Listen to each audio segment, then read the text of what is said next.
Oh boy, here we are again, day 3. Wow. Hopefully, we should be able to get through with this article. I say in 3 days, right?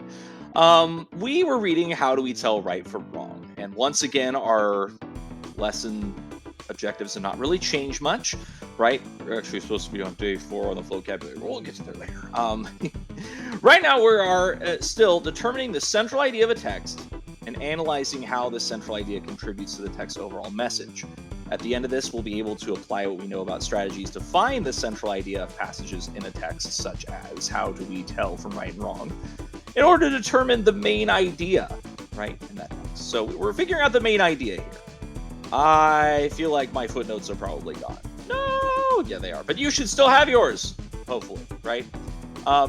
And once again, footnotes are helpful. Annotations are helpful, I should say, because if we ever had to go back and look at this, we don't have to read through the whole thing again, right?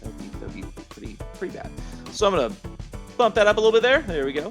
And we're gonna see where we left off here. We went over the first 2 levels, the first 2 stages of moral development. We went over stage 1, which is pre-conventional, right? And we went over stage 2, which is conventional. We are now at stage 3, post-conventional. So, we're going to read this together. Remember, this Dr. Lawrence Kohlberg person was thinking that there are 3 stages, 3 levels, I should say, that we're at with our moral development, right? He was asking these kids, what do you think about these situations, and seeing how they answered. And some of us may be on different, levels or stages. But we went over how, people want to get rewarded, or how they don't want to get punished, so they do the right thing, or how they believe that, the law is what we should follow. But this gets a little bit deeper. So we're going to take a look at this part, level 3, post-conventional. This means past, beyond conventional. We're gonna take a look at this. So, at the post-conventional level, a person bases their sense of morality on their own beliefs and values. They believe that some laws are unfair and should be changed or eliminated. They also believe that individuals may break rules that go against their own values. So, here we are to make an annotation. It asks us, what does a person at the post-conventional level think is most important? Well, so we can highlight that there. Little T for annotation.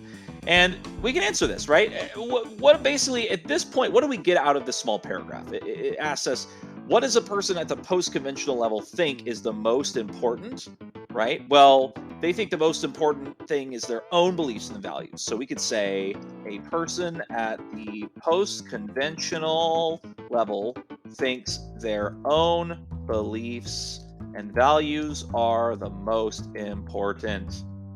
Follow, right? We just add that on there. So a person at the post-conventional level thinks their own beliefs and values are the most important to follow. We just took this whole thing and summed it up into this little thing, right? We're taking the main points, the main ideas, the central ideas, and we're pulling evidence out to show what that is. That's what we're doing right here on annotations, right? Totally works out in case we need to go back and look at this later. So let's take a look at these 2 stages of post-conventional morality. Stage 5, social contract. Someone at stage 5 believes that people should respect the rights and opinions of others. They see laws as agreements between members of a community instead of unchangeable rules. If a law does not make things better for the community in general, the community should change the law to create the greatest good for the greatest number of people. The community does this by working together to make decisions. Sometimes this work is done through elective representatives. The U.S. government and other democratic governments are based on stage 5 reasoning. In Joe's case, stage 5 thinking shows that stealing from the convenience store could cause the store owner to close or even leave the neighborhood, thereby hurting the community as a whole. For this reason, Joe would choose to turn Kim in, since this would hurt one person but benefit many others. So stage 5 is kind of where our government lies, right? In the case of, Joe witnessing Kim taking this candy bar from the dude's store, right? He, according to this, would turn her in because this, would hurt the store, which could hurt the community, right? We got to do the right thing for the community, the rights and opinions of others. A lot of our liberties are based off of this from the Bill of Rights and such, right? Stage 6 goes a little bit beyond that. Stage 6 gets a little bit like, whoa, right? We're really getting beyond here. Let's read what stage 6 says. Stage 6, universal ethical principles. Someone at stage 6 will base their moral decision-making on universal ethical principles. Universal meaning like everybody, right? Click on the footnote. It tells us, existing in all places at all times. Universal, right? Everybody. Ethical principles such as equality or respect. They believe that only laws based on justice are valid, so people must disobey unjust laws. If a person at stage 6 goes against their own beliefs, they feel guilty. The stage 6 thinker acts because they believe it is morally right to do so in spite of punishment, their own self-interest, or the law. Although Kohlberg insisted that stage 6 exists, he found that very few people who made decisions at this level all the time. In Joe's case, a stage 6 decision would depend on his personal beliefs. If Joe believes that telling the truth is the highest moral obligation, he will do so even though it hurts his friend. However, if he believes that loyalty to one's friends is a more important moral obligation than telling the truth, he will lie and cover up what Kim did. So this is a bit different than this, right? And as Kohlberg said, very few people make it to this stage, right? This is like some deep thinking right here, right, on what is right and wrong. So it's asking us here in the annotation slide to make an annotation in paragraphs 14 through 15. How do people at stage 5 think differently than people at stage 6? So once again, we are comparing and contrasting stage 5 versus stage 6. So we're going to go ahead and just make a little highlight at the bottom here, right there. Tap the T to make that. So we're here to compare what is the difference between stage 5 and stage 6 in terms of thinking. So we can say stage 5 people think that they should have, laws as agreements that help the entire community. Stage 6, they believe that decisions should be based on only principles, if I can spell that, principles such as equality or respect. Now, stage 6, as we didn't summarize here, but stage 6 is very hard to get to. That's the whole, what do I do that is in the best interest of everybody universally, right? Beyond America, beyond anything, right? Just what's the best, most possible, greatest decision we can make based on equality and respect. Very hard to get to stage 6. So stage 5 is where, the law is at, most decent amount of lawmakers in America, right? Stage 6 is like, you become like enlightened, like Gandhi or something, right? You'd have to totally just base things off of, what the universe tells you to do. So a little bit different, a little bit trippy. Stage 6 is hard to describe, but essentially in a nutshell, we could say that stage 5 people think that, laws should help the entire community, right? They're just agreements like social contracts like we did in class, right? The stage 6, they believe that, these decisions should be based on a one-on-one basis, right? These decisions should be made on a case-by-case basis, right? That some things should be right, some things should be wrong, depending on the case. And this is where things get really tricky, right? If you ever plan on going into law at some point, you'll be here, probably between stage 5 and 6. Lawyers and things, we look at this part a lot. So what is the right thing to do? We'll go ahead and sum this up. What is the right thing to do? And before I do that, I'm going to do a quick cut, just in case. And we're back. It's amazing that took 10 minutes to explain. There's a lot to dig out of this article. This isn't just there's some kid grew a pumpkin patch. Yay. There's a lot going on in here. So taking a while on some of these is acceptable. So let's read it, what it sums up in the end. What is the right thing to do? As you can see, people with different ways of thinking about ethics can come to different conclusions about what is right. Kohlberg found that people's ways of making decisions tend to change over their lifetimes, and that a person will rarely go backwards through the levels of moral development. For example, once a person begins to think in a stage 5 way about what benefits the community as a whole, they will almost never go back to stage 2, looking out for themselves first. You may notice these changes in yourself over the next several years as you learn more about the world and develop new ways of thinking.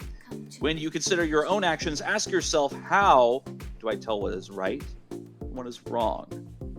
Now here we have some turn-in talks and things to share, but we'll just think about it in a moment. According to Kohlberg, do people become more or less selfish as they age?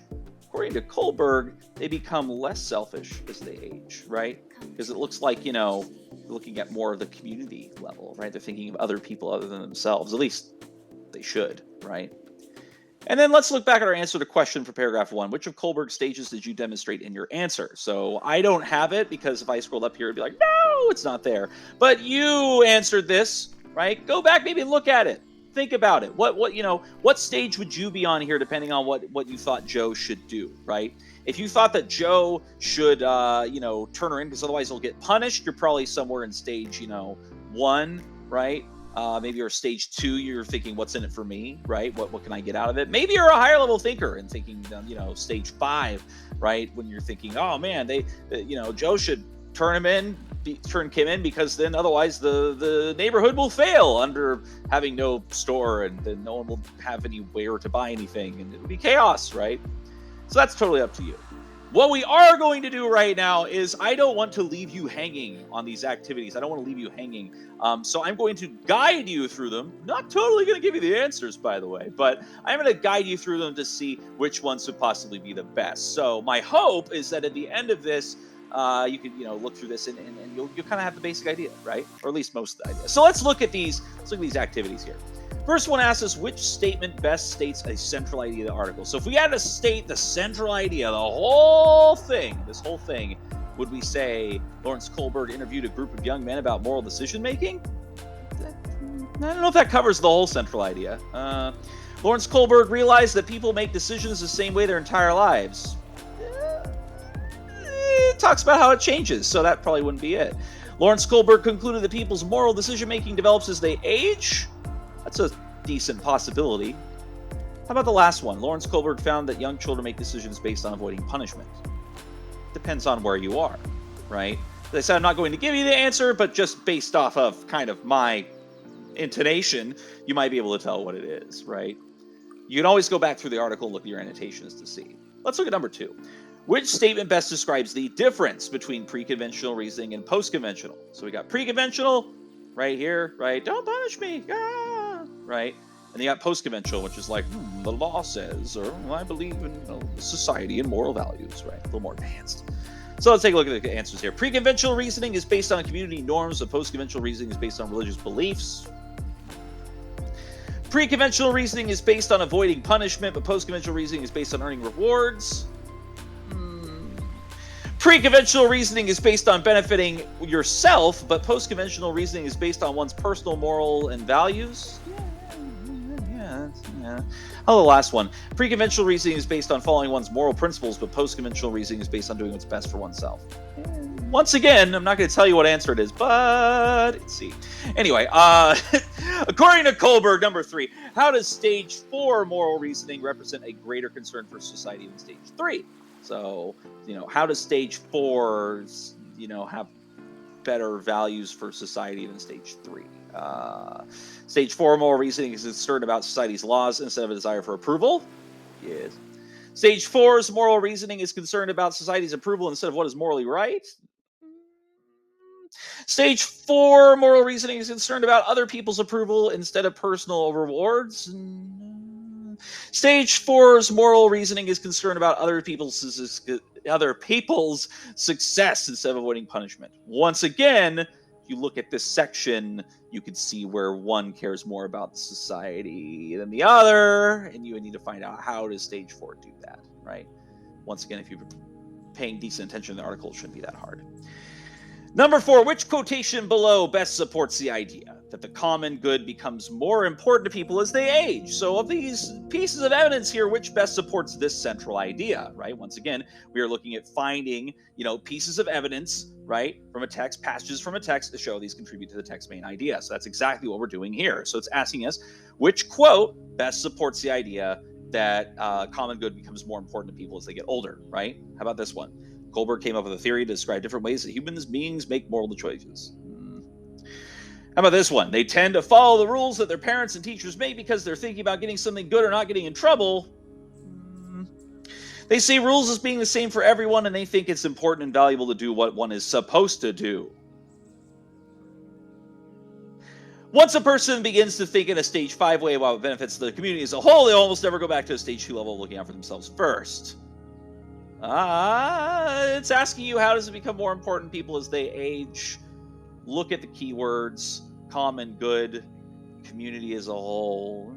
Yeah, I think you barely know what one it is by that. So, last one. Ooh, got ourselves a typing one. Well, we could do this together a little bit. This is important because it does help our writing. So hopefully I have enough time. Hopefully I'm not going over time. We'll try to knock this one last part out. So it says to read the scenario below, explain what Camilla might do if she was at level 2, conventional, of her moral development. Level 2 is right here, right? Use evidence from the text to support your answer. So we have to use stuff from here to support it, right? We have to use examples to support it. Here's the scenario. Local farmer's market, Camilla witnesses a person stealing food from different food stands. Camilla then notices that person gives the stolen food to someone who appears to be in need. Camilla could report the theft, but that might cause the person receiving the food to go hungry. What should she do? We're going to make sure our paragraph is complete by stating with an argument that clearly answers the prompt. Include 2 pieces of evidence that supports the argument, and explain how your evidence supports the argument. So, we know that she's at level 2, which means she's either at stage 3 or stage 4. Stage 3 being good boy, nice girl, right? She wants others to like her. I hope other people like me, right? Could she tell the stall people, hey, this person's stealing because that's and they're like, oh, good job, Camilla, right? You did it. Here's an award, right? Maybe their approval. Or what about this one? Rules are the same for everyone. You're supposed to do. If one person breaks the law, we should all report it, right? Probably this one is where she's probably at, right? Because we know that she's at conventional. She's probably not looking for an award. She's probably thinks it's law and order, right? So how would we say this? So what should Camilla do? So according to stage 4, Camellia, oh my goodness, I've been mispronouncing the whole name this time. So stage 4, Camellia should report the theft in order to uphold the law, right? Kohlberg explains that in stage 4 reasoning, and then we could have a quote here. If one person breaks the law, perhaps everyone would, so there's a duty to follow the laws and the rules. We take that, Control C, or you could just right click it and copy, right? And then put right there, Control V, or right click and paste, and then boom! But we make sure, though, when we're putting in a quote, we put it in quotes, right? Make sure you put it in quotes. So we have the quotes. Right. So it says right here, Goldberg explains in stage 4 reasoning that if one person breaks the law, perhaps everyone would, so there's a duty to follow the laws and the rules. Now we have to explain the quote. We could say, this shows that if Camellia did not report the crime, then the law could break down, and that would not benefit everyone in the community, right? This benefit. I can spell today. Benefit. There we go. Not benefit everyone in the community, right? So that's pretty good. I know it says 2 pieces of evidence to support your argument. Maybe we could also put in this part here. This can also be seen with the Joe and Kim example. For stealing is against the law, and therefore Joe, like Camellia, would report the theft, right? Yeah, that's pretty good. Look at that. Wow. Yeah, that's a decent answer here, right? We're basically, she's based on the law and order, and even though this person is hungry and they're still stealing food from people that are selling the food, that had to harvest the food, that had to go get the food, that had to pay for the food in some way, and so that wouldn't be fair to anybody, right? So that's why she would probably answer this, if that helps you. I hope that helps you. And that's probably all the time we have. Woo! I probably went over time. Anyway, hopefully that helps you. Making sure you do the activities here, right? And yeah, thank you for coming to my TED Talk.